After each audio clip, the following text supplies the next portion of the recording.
What's good, everybody, and welcome to this week's episode of the Battleground of Bad Opinions podcast. I know it's been a few weeks since we've been here, but life happens, and my job's been working the absolute dog crap out of me. So here we are. This week we have the full cast. It's going to be me, got the main man, the pole daddy Josh, and we have Megan in with us today. We don't really have an agenda. Life's been hitting us all real hard here lately. The headlines have been just flying, so we're just kind of gonna do an episode where we just all chill and talk, see how things are going. Also, Josh just got his eyes dilated, so he's completely blind and can't see shit. So for those of you that are enjoying the video episode, you can see the pinpoints on his face. And my blank stare into nothing. Well, are you at least feeling all right? Doing okay after the eyes? Yeah, I have to get this done pretty regularly, so I'm used to it. Oh, good. Are you Megan, how are super you doing? blind? Do what? Are you super blind? I am pretty blind. My correction factor is 7.5, but I also had a detached retina 3 years ago and then diabetes as well. So I have a lot. So I'm at the eye doctor a lot. You're doing a good job. Your body's trying to kill you, and here you are. Right. My body's trying actively to tell me to stop staring at my phone. And all I do is stare at my phone. Well, hey, we just threw you a whole nother screen to stare at for at least an hour a week. Megan, I see big changes with the hair. Yeah, So- I went full Britney Spears and dyed it purple, and it's like not taking in certain areas. So it's great. Okay, but it's kind of like a cool two-tone. Yeah, sure. Like, hey, I think it looks good. So Thank you. I know my opinion doesn't matter for much, but you at least got one vote of confidence. Hey, I can't say much because you're a blur as I look at you. I could Great. tell there was a little bit different, but I can't tell you any detail. great. It's gone, Josh. Like It's gone. Completely gone. Are there pictures on Facebook? hmm I'll go look at them when my eyes recover. All right, so we have missed a whole lot. I kind of still want to talk about some motherfucking aliens, and not like we're not really going to go in. I think everybody here is at least kind of the opinion the government has been lying to us, and it's at least a little bit asinine to believe that we're the only thing in this whole last fucking year. Correct. So we won't really debate whether or not they're real or not, but like, I how have far do one, you guys go? Okay, so I have one question for debate because it seems to be the dividing point when I talk to people. If there are aliens and the government let us know, do you think we would lose our mind, or do you think we would just shrug it off and go along with our day? All right. As far as if the government let us know, did that shit happen 3 weeks ago? We watched and said, all right, well, I'm going to need some bills to be cheaper and some groceries to start costing half as much as they do. Now, if one of them motherfuckers just lands on the White House, that's a different story. Okay, so you're saying that we need to see aliens because the trials a couple of weeks ago, yeah, it was very it wasn't confirmation, but it was close. That guy seems to be a little bit of an outsider, and a lot of what he said is kind of in a gray area. Like it's mostly confirmation, but it's not complete confirmation that there's something out there. The problem is, and I believe him, don't get me wrong, I actually believe the guy, but everything he said is, I know a guy who told me, right? And he also knows a guy who told him. Like that's his entire argument. He's like, I know these people are too afraid to step up and say it, but I know them, they have told me this. Yeah. And I'm important enough to make Congress listen to me say this. Yeah, exactly. So there's a lot of, I guess, reasonable doubt to be thrown in there that we have confirmation, but I don't know. But yeah, you're right. If we actually saw aliens, or if we found out with 100% fact that the government knew about aliens or knows about the existence of aliens on our planet, how do you think we would react is my question. I've talked about it a few times in the group, but I think one of the biggest things is like all religion immediately like either becomes obsolete or starts doing a lot of backpedaling like real fucking quick. Because now it is not, I'm not just shitting on one religion. It's all of them that don't have a contingency plan for fucking aliens are immediately like, oh shit. But Scientology, they're like alien people. So Yeah, but they're like, yeah, their kind of aliens are different though. Their aliens were Yeah. that's written on true. fucking science fiction novels, so we're That's just so not true. going to talk So about that. a couple of years ago, I decided I wanted to be an open-minded person, and I read what's the book called Dynetics, and I read Battlefield Earth, the two books by L. Ron Hubbard. Basically, they're not good. I mean, they're fine, like they're entertaining for what they are, but they're very like amateur novel writing. Like, I don't mean to be like that way about it, because if you enjoy it, you enjoy it, but it's not great. It's fanfic at best. I bet It really he is. was probably just a really charismatic person. I mean, I've seen the one picture of him in the little fucking captain's jacket. Like, you know, he just Have you seen the video really footage of good his at talking to funeral? people. Uh-uh. So when he died, he was like a deity to these people. So when he died, instead of like saying, "Hey, he's died," they said he left his earthly vessel, and they all talked to a like light in the corner. Like there's like video of Tom Cruise talking to a non-existent L. Ron Hubbard for like 20 minutes. It I is don't think I've seen bizarre. that. I think back before Rogan's podcast got like super fucking controversial, he had this chick on that like wrote Going Clear, which was like the I Left Scientology book. Is it And Leah? it's I don't know how to pronounce her last name. Leah Remini, I, Remini. Romani, yes, That's or her. Okay. whatever, yes, Yeah, from yeah, King of Queens. yeah, and fucking, and it's like a 3 hour podcast where she like just really That gets sounds. into it. It's Yeah, like these people are fucking nuts, man, and not fair. the like. I don't really care about you being religious, whatever. I still think you're a little nuts, but that's an acceptable level of nuts. Hmm. Scientology's fucking nuts, man, Yeah, and it's and it's it's it's basically it's a an. it's an Go ahead. MLM that's That's what I also was about fucking to say. nuts. That's what I was about to say. It's basically an MLM. Like I know Travolta pays millions for his level of membership or whatever. Now, it's a good Wow. MLM to have if you're that kind of fucking rich, because they'll Well, get you out of some shit real quick. yeah, and you got the right target audience because There's basically, go ahead. the Going Clear also was made into a documentary, and Mhm. I remember watching it and feeling so deeply unsettled after watching it. So Yeah, it is like I some listened to the shit. podcast on it, and it was also like I didn't feel it was very unsettling. That's a great way to put it. Yeah. Just Um, like the power that these people have, and where they get their ideology coming from is just fucking scary. Like it's these super giants of social elitism just are fucking bonkers, man, yeah. and they control shit. Well, it's basically just selling the idea that they're supposed to be the super elite, like they were destined to be that, and like that makes sense. Like if Tom Cruise wants to understand why he's Tom Cruise, telling him that an alien controls his emotions is, you know, one way to do I it. mean, yeah.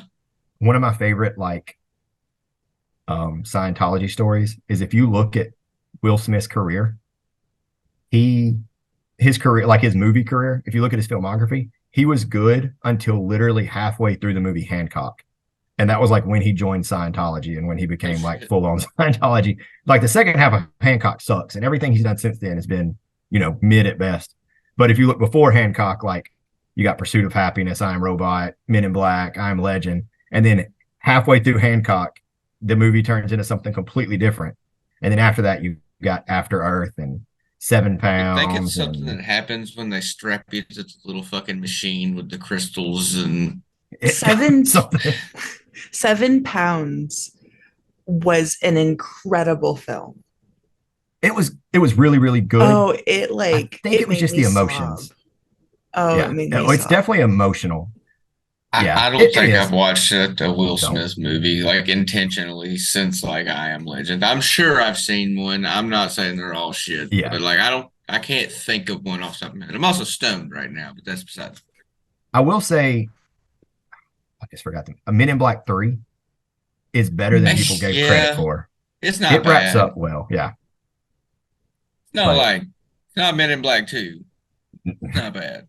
yeah. Yeah. 7 All Pounds right, is so it's good. like It's just actually overly back to emotional. Aliens. So what do you think? Like, So coming back to your point, full beings, fucking. Yeah, go ahead. coming back to your point, what you said earlier, Stephen Hawking said something along the same lines. Basically, when aliens come to Earth, we'll change our date system. It will no longer be AD BC. It'll be before alien contact and after alien contact. Like that's how monumental of a moment it'll be. I don't know. I think that we have a very limited imagination, and because of that, we all expect aliens to be somewhat humanoid. Like I think somebody in the group said it, but there's like a 90% chance that if we do have aliens, they're going to the ocean first because that's 70% of the planet. Yep. Like, Yep. might be what they're doing with the orcas at this point. Who knows? Go take back the fucking oceans. I Team Alien and Team Orca. Okay, but what happens if it's some like Pacific Rim shit? Like That would be all of wild. a sudden Loch Ness monster just decides to pop its head up and be like, "Hey, I'm here. The aliens sent me. They said to go fuck yourself." So my hopeful ass, my favorite thing on TikTok for a while now has been these fucking Reddit stories or whatever, and it's fucking humans are the fucking orcs of space. We're the pit bulls, man. They don't know what to do Right. with us at first. And then they get us up there and they find out we pack bond with fucking anything and we're not scared of goddamn shit. And we solve shit. Or there's the whole humans are like the fucking nuclear bomb of space. Especially when it comes, I love them when they're talking about war because it'll be like, the humans are like, what are your rules of war? And the aliens are, there is no rules of war. And we're like, no rules of war? Okay, we're going to teach you why there needs to be rules of war. They're my fucking favorite. So I hope it's kind of like, we just get up there and we're like, we're just pit bulls, and they just figure us in somewhere. Yeah. Honestly, I mean, if I were to like think about aliens, like would that mean that like money is obsolete and fucking debt is obsolete so I can stop paying my credit card bills? So like if that's the case, I welcome it. That's my entire actual thinking of how it goes. It starts like immediately religion is like shaken to the core. The greatest mental health crisis humankind has ever fucking seen. About 2 weeks after that and all the Prozac kicks in, they realize that we are trading fucking pieces of paper for life necessary things. And they go, hey, you're fucking stupid. And then all of that collapses. And then I don't know where it goes. I'm down. Yeah. I heard this, but I don't know. I heard this from somebody, so I don't know if it's sourced or not. But I heard that if our electric grid goes out, that 80+% of the population will die within 6 months. Oh, so shit. like, something like that. If they bring an energy source, like it's over. Like, I don't know. I think it's either going to be like, I don't know. I don't see any way that we mesh with them. We're either going to all die. It's going to be an extinction event for somebody. Like I don't see much chance of us. Even if we mesh with them, we have to make it through the societal collapse first. Yeah, exactly. Like we love to kill each other over ideas, man. And as soon as everybody's idea system is challenged at one time, instead of fighting them, we'll just fight each other. That's what we do. Right.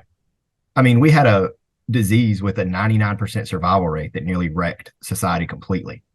Like we don't have the infrastructure to survive anything. We don't have the cohesion. No. Yeah, so I just don't. We live it like just talking about America. We live in a almost completely resource rich environment with the infrastructure to make sure every single state in this country is set up for all weather, all fucking natural disasters, everything. Let it goddamn snow more than 2 days in Alabama. We are begging Chicago to send us fucking salt. Right. Salt. We have to ask for salt. I mean, where I live, like you can still see the remnants of Katrina, and that was 18 years ago. Oh, God. California just got fucked by a hurricane because they don't know what to do in them. And there's no reason for that. Hurricanes hit this country 75 times a year. Why does any state not have the preparations for it? It's not that they don't know what to do. It's that they won't. So yeah, I'm sorry to get off on a tangent, but where I live in like a pop-up suburban neighborhood type thing. And when they built it, they were like, okay, we're only going to build about 20 houses because this is like wetlands type area. This forestation helps with flooding and stuff. There are now over 100 houses in my neighborhood, and they've cleared out probably 70% of the forest. The next hurricane that hits, there's going to be nowhere for the water to go. There's going to be nothing helping to get the water to recede. Like the next big hurricane that hits down here is just going to wipe it all back out. They rebuilt all the casinos. They rebuilt all the roads. Like the only thing that stops a hurricane is like trees and grass. Like that's what soaks up the water, not asphalt. Y'all are basically the lip of the fucking Louisiana Bowl too, anyways, Yeah. right? Yeah. So Katrina hit us head on. The eye hit us, and then the bad side of the storm hit New Orleans. Like we take the brunt of most hurricanes, because if it hits New Orleans, we get the right side. If it hits like Mobile, the Florida Panhandle, we get the left side, which is the bad side, or the east side, I guess. We get hit all the time, but they don't stop. Like it never stops. Beachfront property is still selling. They're still rebuilding. Like, dude, last time I went to Huntsville, they're just like it's nothing but apartment complexes and houses fucking everywhere now. And these are in the same flat fields that every fucking tornado that has tore up Huntsville for the last 60 fucking years is in. So these $500,000 cookie cutter fucking particle board homes are just going to be debris all across Madison County in 10 years maximum. That's the same here. I mean, I don't know if it's hubris or apathy because whoever built them got their money out of it, but it's setting up. I mean, I have a friend who lives in Hawaii, and he was talking about the recent fires there, and he was like, it was all like they just set it up. They didn't care. Like the ag industry moved out in the 90s. They realized it wasn't profitable, so they left these wheat fields to grow unsustained for 25 years. Guess what happens when a wheat field catches on fire? Whoosh. Yeah, exactly. And they had the funnel, the whatever, it wasn't a tsunami, but it was like some kind of weather event similar that pulled all the wind in. And I mean, it was just set up for it. The same for California, the same for here. It's just lack of preparation. It's hubris, really. It's human hubris. It'll never happen to us. If it does, it won't be that bad. Yeah. And there's no point. Yeah, exactly. 100%. Sorry. This is like whoever the resident alien in the battleground is, like tell your homies they don't want to stop by this fucking meth lab of a planet, because it's not just our country. It's not just us. This shit sucks all over the place. I don't want to shit talk other countries, but we can damn sure do it about our house. And our house is real pretty on the outside. Got that backyard's a little ghetto though. Don't look at the pipes or anything. Don't look at the foundation.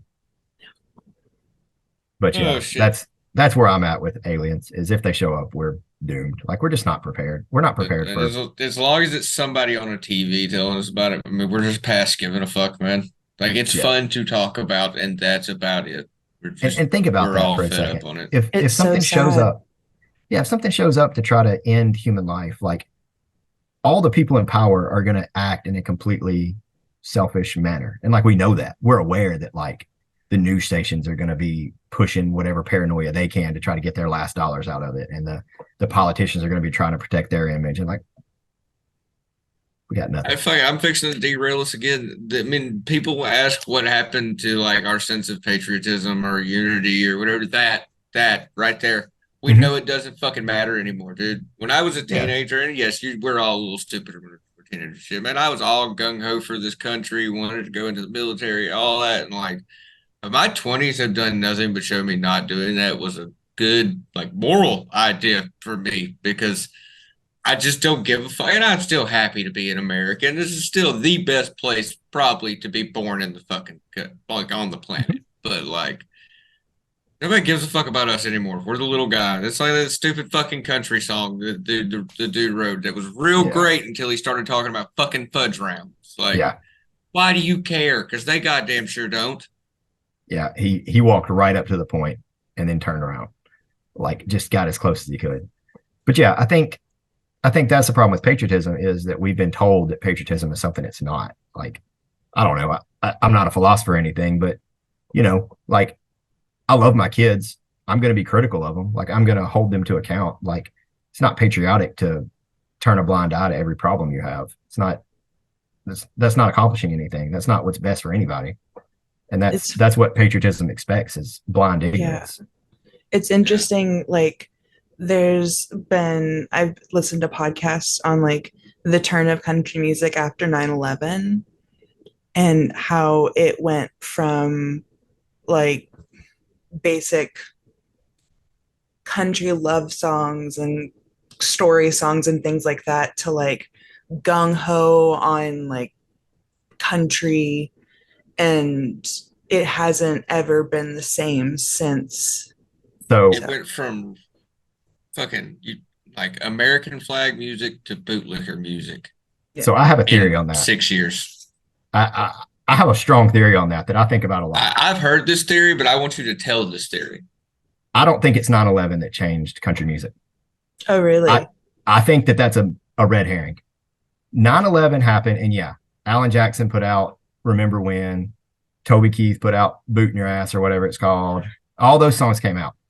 But you can trace back in country music and find Charlie Daniels put out a really xenophobic song during the Vietnam War. What's his name? I don't remember. One of the big artists of the early 90s put out another Gulf Storm song, all that. I don't think that's what changed country music. And I don't think it's patriotism that stuck either. Because after Remember When, Alan Jackson put out 5 O'Clock Somewhere. After Boot in Your Ass or whatever, Toby Keith put out Beer from My Horses, which was a completely different culture from the patriotism because Blue Collar Comedy Tour came out. And if you look at country music today, all these idiot rednecks talking about being from a country town and how things operate there. And it's all just Jeff Foxworthy and Billy Engvall skits vomited back up. It's all, well, I'm stupid and I'm from the country and I believe that these are the things that we want. But it's funny if you laugh at people or make fun of African people like Larry the Cable Guy, like whatever. Like, I mean, there's even like Hillary Clinton jokes in the Blue Collar Comedy Tour. It's all like you can trace it directly back to that because I don't know if you know about Blue Collar Comedy Tour, but it was a response to the Kings of Comedy, which was an all black group of comedians that were touring the country. And it was all this like dog whistle virtue signaling for white comedy. Like, so you get this engineer from Georgia Tech and Jeff Foxworthy, you get this actor from Nebraska and Larry the Cable Guy, and they put on their redneck makeup and get out here and act like they're making fun of country or whatever. And these people all eat it up. And that's why we get Luke Bryan in designer pants and I don't even know the Florida Georgia Line out here acting like they grew up in the country because they are idiots and drink a lot. Like it all traces back to that culture. And I was as guilty as anybody. When I was 14, Blue Collar Comedy Tour was the funniest thing I'd ever seen. And I was had all 3 DVD. All of it. Get Her Done and Whose Line. What I mean, I don't remember. You Might Be Here's a Redneck. Your Sign. Here's Your Sign. All of it. But if you look at what happened to country music, it's because that was the biggest thing in the world when in the South when it came out. I think that 9/11 gets a lot of credit because it did create the like hyper patriotism that has like changed the Republican base. But I really think Blue Collar Comedy Tour is what drove home that. I don't know how to describe it. Like how being ignorant is like cool, or how being ignorant is what you do in the South. Like it celebrated all the wrong parts of being from the South. And there's not a lot of like, I love being from the South. Don't get me wrong. Beckett, you got out of here. I've left here. I still prefer it here. It's if you're like it here, you like it here. There's a lot of shitty parts about being from here. And all that did was put a magnifying glass on the palpable parts that are shitty. And the parts we can laugh at and celebrate. I don't know. The 9/11 thing I hear a lot, and I've always thought like that doesn't track because these people aren't putting out go fight for your country, the soldiers or anything. To me, they're putting out me and my boys get drunk on the weekend, but if a black guy rolls into town, that's a problem. No, they killed outlaw country for the longest time. Like real outlaw country disappeared from like 2001 to like fucking 6-10 years ago, maybe. Yeah. So are you saying that it's all rooted in racism? Oh, absolutely. And white supremacy? Yeah, for sure. I definitely think that's all of it. I think it all comes back to because country music today is largely a pushback to the fact that rap is the like primary culture of American music. Like even pop music now is mostly just gentrified rap to an extent. Yeah. You know, rock music doesn't really exist. So if rap is the culture, then the counterculture, and rap is largely black culture, then the counterculture is going to be white culture. And there's a way to do that without being openly racist. Like Andy was saying, there's outlaw country, there's folk music, like there's pop punk, there's avenues for you to not be predominantly, for you to make your own culture, but you don't have to do it by pushing back at the establishment when you believe the establishment is rap. See, I'll add on to your theory there. Blue collar allowed for the corporatization of country.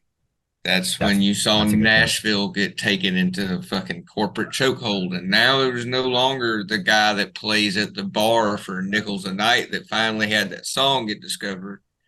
It's a team of writers that none of them, all of them are talented enough to be that guy. But the record label doesn't like any of them individually for whatever reason. They like tight pants McFuckface over here, and they're going to give him 22 songs written by them that all have just a little, hey, they go back to them. We need a little bit more of this bro country in here. We need a little bit more of this beer drinking. We need a little bit more of this I can't do math. I want to fuck my sister shit. Yeah.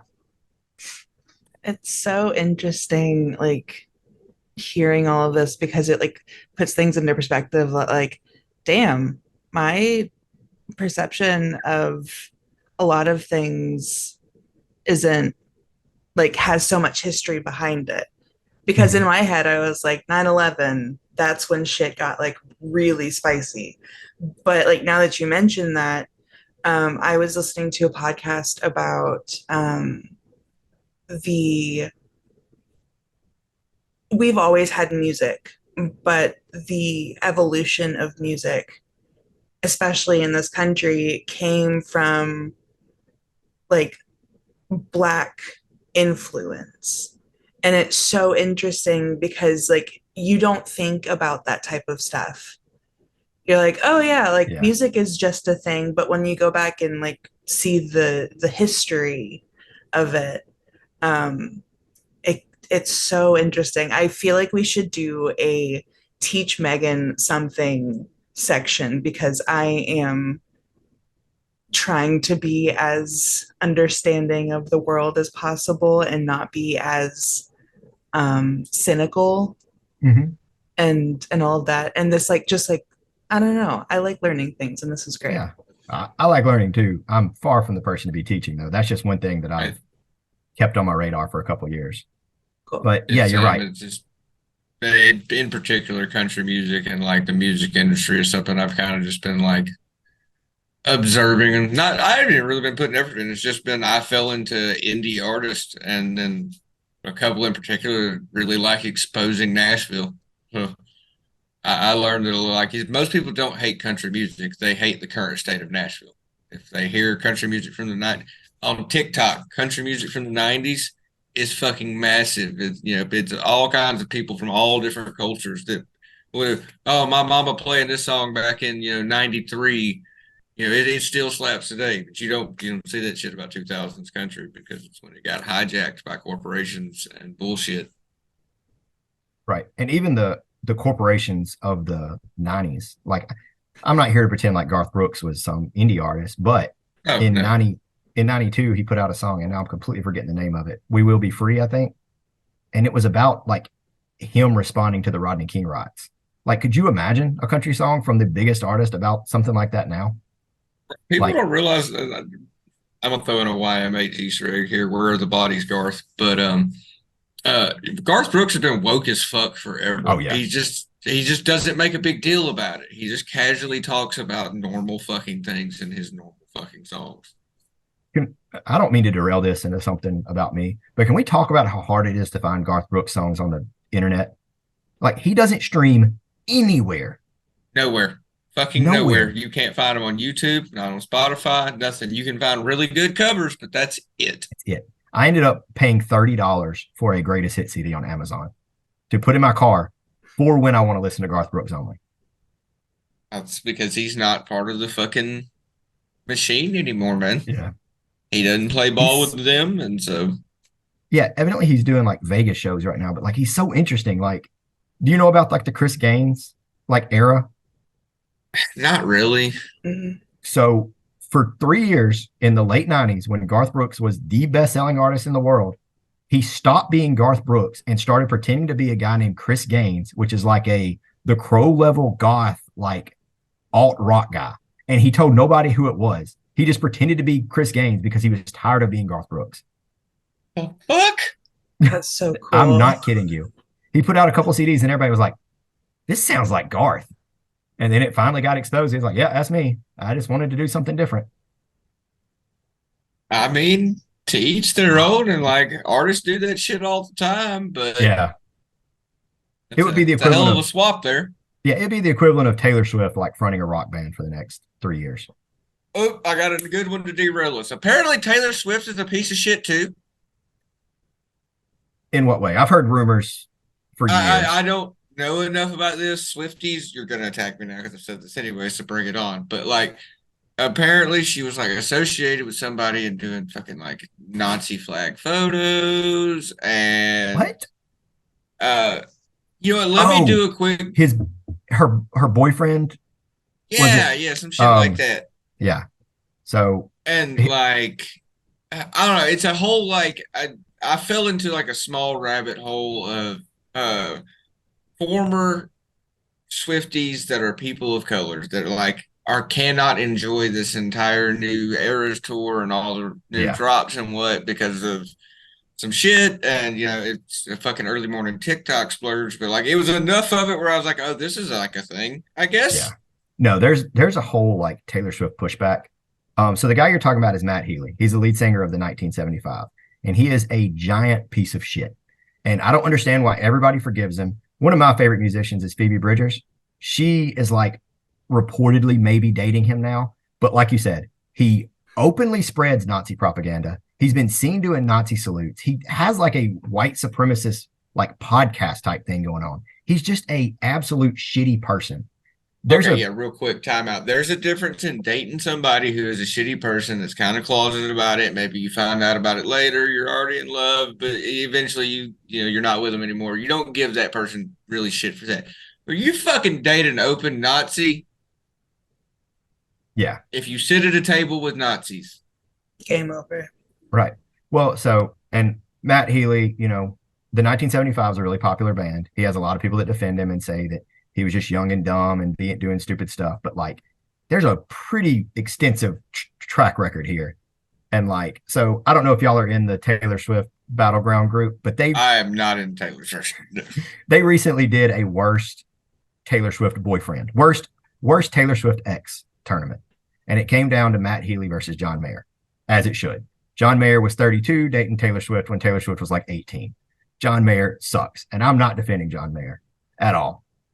But to me, Matt Healy's the worst because Agreed. he is openly a like turd. Like, I don't know how else to put it. Like, he just sucks. And like, he is so accepted by this entire world. And like, so to get back to Taylor Swift, like, she does a lot behind the scenes for feminist movements and she tries to be as like intersectional as she can. And she does a lot in the background, but she also has a lot of situations and she does that really when it's not about her. But as far as like personal sacrifices, there's a lot of really, I think, relevant criticism that needs to be heard about her putting herself first and her making sure that she was successful and her having that bulldog mentality that a lot of people do. She's not the only person. But to get to where she had to have stepped on some throats. And I don't think it's unfair to say that Taylor Swift isn't a perfect person. I think that she's a complicated person. But to me, Taylor Swift is at her best when she's the one being targeted. Like when Kanye West was coming at her. Like when she's the victim, it's easy to like Taylor Swift because she's very strong. She stands up for herself and she usually wins out in the end. But when she's the one in power, you don't like the Scooter Braun situation. I don't know if you know much about Taylor Swift and the Taylor's versions. No. I can't really talk a whole lot of shit about Taylor Swift because I've not actively avoided. I've just never put myself in a situation to listen to Taylor Swift music. Okay, well, I think you'll like this. So Taylor Swift recorded all of her albums with a record label in Nashville. She went to try to buy her Yeah, I masters. understand the whole like getting the masters and now re-releasing them because they're remastering her shit because of the Right. 7-year clause and all that. Yeah, so she basically said, because I'm the songwriter, I can re-release them.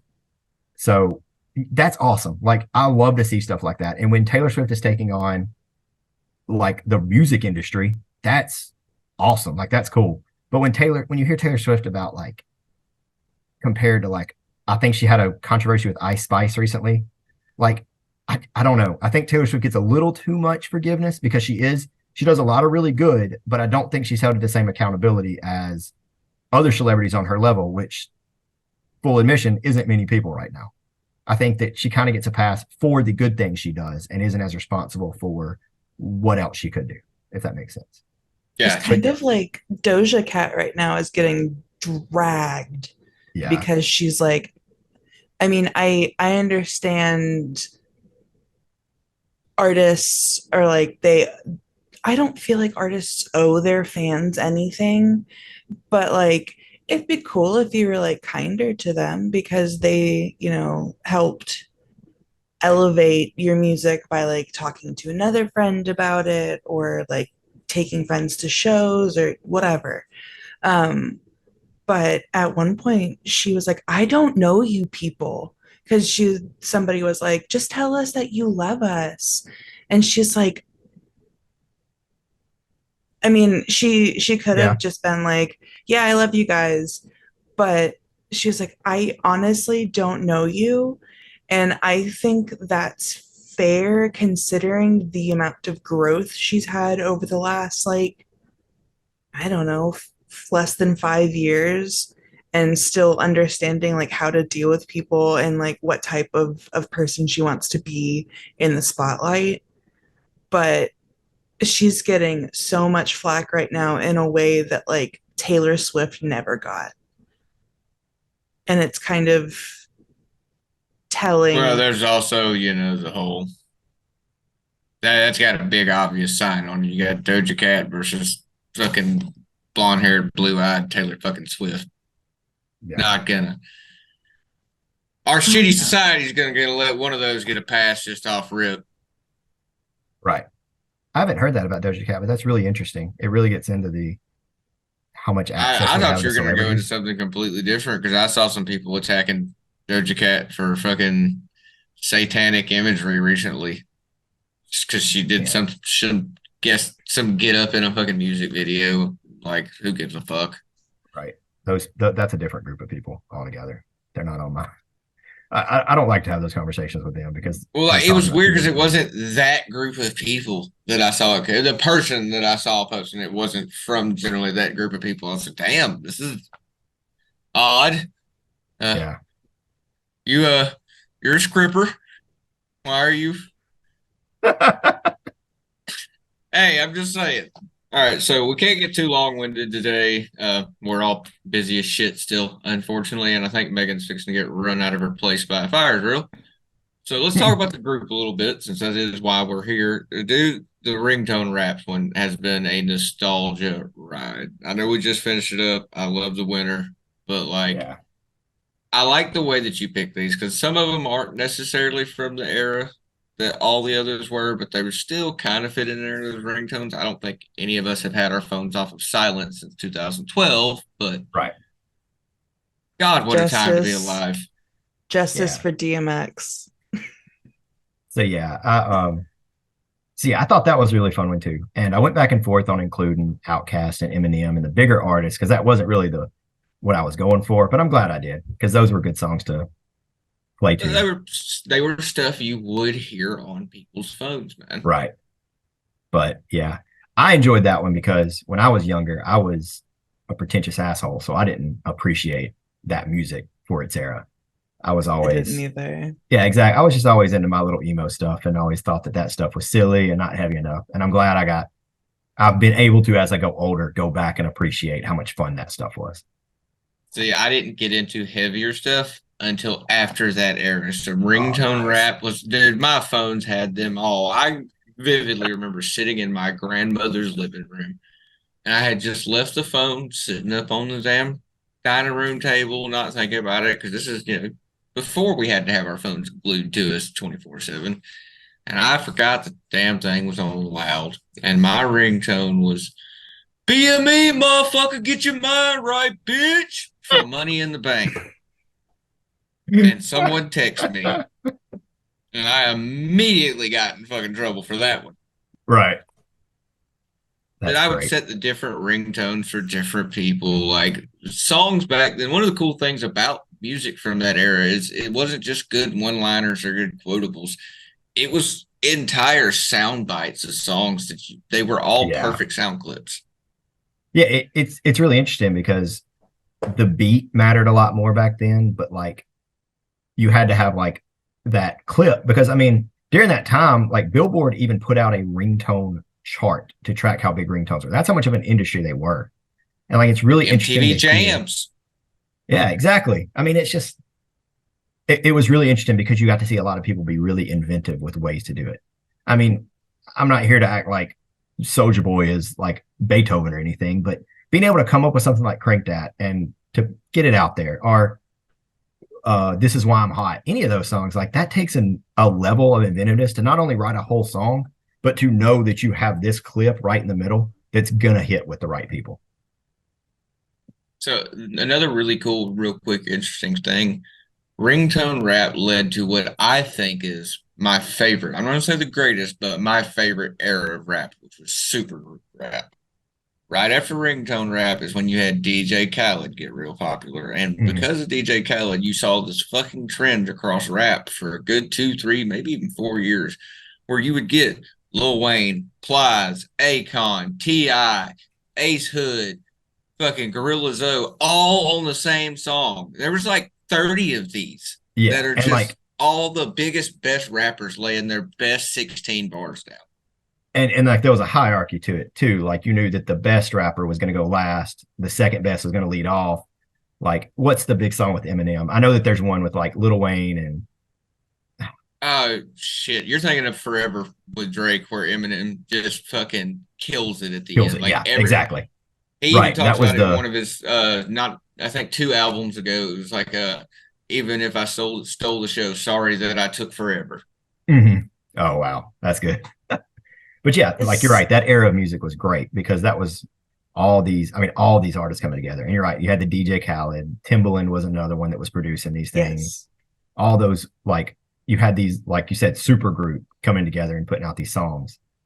T Pain and Akon were both iconic for being on them or producing them. Like I'm in love Yeah. with the stripper and the remix are both supergroup songs. If you Mhm. really think about it, fucking everything Akon did for about 5 years was supergroup songs. Yeah, because I almost didn't include Akon because he's kind of more a R&B, but like Smack That has Eminem on it, and I Want to Love You has Snoop Dogg on it. I might have those backwards, but You know, like you're right. You're right. he's like carrying like heavyweights with him on these songs.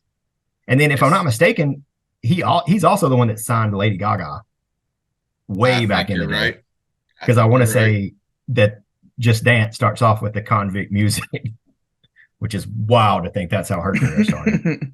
Or like the 2008 to 2012 era of That's a good raps, call. kind of a little bit before, but 8 to 12 is just like all of these guys who most of them would eventually fall off very shortly after this. Not Mhm. even fall off. They made their money, they went the fuck home. But it's these songs that are, and this is when you really start to get 5 minute rap songs too. Yeah. And so it was just this great fucking era for rap, and ringtone rap led into that because it's when you started seeing the features be like these really ambitious collaborations. Yeah. And I think that like the bridge between that was really Little Wayne because he was so good at both. He Yes, was able, and the Carter Three, I think, came out in '08. You know, for my age group, that was the biggest thing that had happened, like culturally for a while. And then like after that, you had um Young Money and all the stuff that he was doing, you know, leading into Drake. Like Little Wayne was really, I mean, he was probably during the era when Eminem didn't have it together, he was probably the apex rapper. Like, and absolutely. it's a weird time to think about because like he carried it better than we give him credit for. Because like you said, he bridged two eras really well. and appealed to not just rap fans. He would appeal to rock fans and Mhm. I mean, everybody, really. He was a Southern person, very much a country rapper in a lot of his ways. Like Wayne carried the music industry on his back for a Yeah. good long fucking while, dude. He did. I also think, as always, you can trace the influence back to Outkast because Outkast is somehow connected to all this and International Players 7 Anthem. degrees of separation from Yeah. Outcast. Yeah. Lil Funny Wayne story. also is the one who coined the term bling bling. He is. Hmm. Nice little Um, snippet for you there. I went to Hangout Festival in 2014 when Outkast played, and I was waiting on my friend to get there. So I was walking the beach, and I ran into these girls, and they were like, "Do you know who that is over there?" And they pointed at this guy, and I said, "I have no idea." They said, "That's Andre 3000's son. His name is Seven, and his name was Seven." So I met Seven 3000 or Seven Benjamin, whatever you want to call him. They were like, "Yeah, we go to high school with him." They were like, "His dad picks him up in like a Cutlass that's hotboxed every day." And I'm like, that is Jesus. such vibes. That's sick. But That is the wholesomeness I need to come from fucking Outkast, though. it was so good. It was 2014, so Vine was at its biggest, and they did the "Do It for the Vine," "Do It for the R.I.P. Vine," Vine. "Won't Do It," and then they played that directly into Hey Ya, and I thought the beach was going to shift off of the state. It was everybody leapt at the same time, and I felt the sand leave my feet. That's fucking dope. It was cool. But yeah, all right, real quick before Megan has to run out of the fucking building. So we got the animals going now. I'm team murder mittens all the way. If it's adorable and can kill me, I'm probably voting for it. yeah, I don't want to like. I knew that Ocelot was my favorite, but every like cute kitty with a pattern on its fur, it gets me every time. Yep. I can't help it. I saw the sand cat. Is that African fucking dune cat or whatever that like kills the most things on the planet in there somewhere? Oh, I don't think so. I don't know this one. Dude, What's there's it this called? cat. I want to say it's. I'm just gonna really quickly Google the most deadly cat, and I guarantee it comes up. As a cat person, I will always pick the cat. It is Especially- the black-footed cat of South Africa, and it has a success rate of 60% on hunts. It kills more animals in a night than any other fucking big or little cat. And they're like this fucking big. Oh my god. Now I look this want thing up. one. We need to do you remember the animal battle, like the battle royale where we picked the animal that would win in a fight? We need Yeah. to do like a cruiserweight division with that cat and honey badger and stuff like that in it. Yes. Hell yes. Yeah. Although I gotta go with Honey Badger on that one because Honey Badger don't give a shit. They don't. Proven. But yeah, the cutest well- animals, like there's not much to say about it, but it's so much fun. It's so like adorable. There's no weight to it. It's just fun, and I'm enjoying It's a it. nice breath of fresh air tournament. Nobody's gonna get in there slinging mud or like you can't be mad at somebody for thinking an animal's cute for Right. whatever reason they think it's cute. I agree. No And it's been thoughts, it's just been a vibes. mudslingy week or three in the battleground. So You we ain't need never it. lie. Yeah, Bro. people are upset about stuff. Them block Yeah. buttons have been fucking enforced. I caught one this week. I ain't giving none out, but I caught one. They've been fucking going around. I'm glad I'm not a mod anymore so that I don't have to put up with the moderator group chat. Because like I'm sure Yeah. that bitch is flying at 400 miles an hour. Yeah. Lately, it's just been, hey, I saw this, I pulled this, and just a bunch of thumbs up. But what's funny is I'll get blocked by somebody, but because I'm the admin, I still see all their posts. Mm, So I'll get petty and just boot them from the group. Yeah, I love that. can't block Cold Daddy. You can block anybody else. You can't block Cold Daddy, goddammit. The funniest thing is there Oh, was real one quickly person. before we go, because this is a funny one and it just happened to be about blocking. Did y'all see Musk is trying to take blocking away from Twitter, and Twitter again was like, "Go fuck yourself."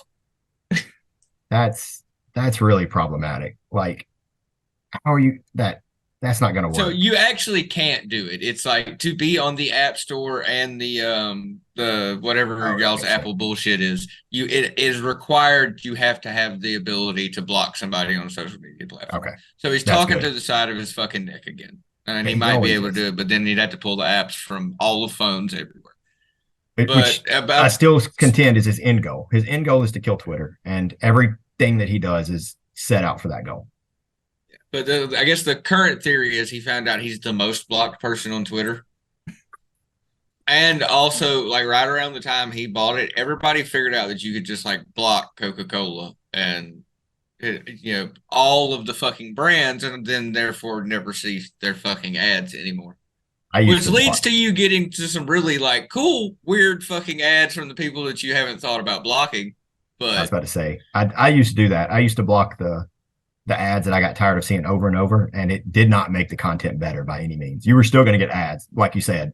Who knew what they were going to be for? yeah, but so advertisers caught on to that around the same time that he figured out that he's the most blocked person on Twitter. And he tweeted out to somebody about it the other day. It was like, don't worry, blocking's the next feature we're removing. And community notes immediately hit him with a he can't do this.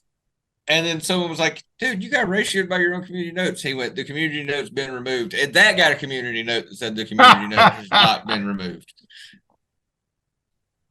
I hate him. At this point, he's like Vince McMahon. I just want to keep seeing it burn. I hate you, but I don't want you to go anywhere at this point. It's the only reason I open Twitter anymore, to see how you're burning it down. It is so much fun to watch people like him get owned. Like, I hate how much joy I get out of it. I hate it. I wish that I was a better person. I wish that like I had more sophisticated taste, but watching people like him get owned brings me so much joy. I'll never get tired of it. Especially when it's one like him where we all thought he was really cool. Right. And then he really fucking wasn't. Yeah, like the saying about like don't argue with an idiot. When you open your mouth, you confuse. Like, he's the best. Don't convince him or whatever. He's the best example of that. Like, God, all he had to do was count his billions of dollars. Just Scrooge McDuck his life, and he couldn't do it. Bro, we all would have been driving Teslas by fucking 2036. Every single one of us would have been fucking destroying the environment in these electric cars. Yeah, If he'd have just shut the fuck up. It's so all right, wild. guys, this has been one hell of an episode. I think we should go ahead and wrap it up here. Let's If you go ahead made and it this far in, fucking drop below, give us something in the comments. Yeah, Tell us if please. you like this format. Yeah, please do that. Please let us know. I know that, I encourage a lot of feedback on the Facebook group. I want to do the same here. I want to hear what y'all think. I want to know, is this the format you like? Do you like the structure? Do you like guests? Like, we want to know what we can do to make it a little better, because we really enjoy this and we want people to enjoy it too. We're just throwing things at the wall and seeing what sticks. And the only way we can know if it sticks is if you tell us. So please, I want the interaction on YouTube. So give us the stuff in the comments, but hit us in the group. You can DM us personally. Just tell us what you think. We need the feedback. And if you don't already, follow the Facebook group specifically for the podcast. I think it's Battleground of Bad Opinions, the podcast, the group. Yes. Yeah. I'll make sure it gets posted a few times again this week in the group. We're on the Twitter. We're on the Blue Sky. We're on YouTube, Spotify. Follow us in all the places. Thank you very much for listening.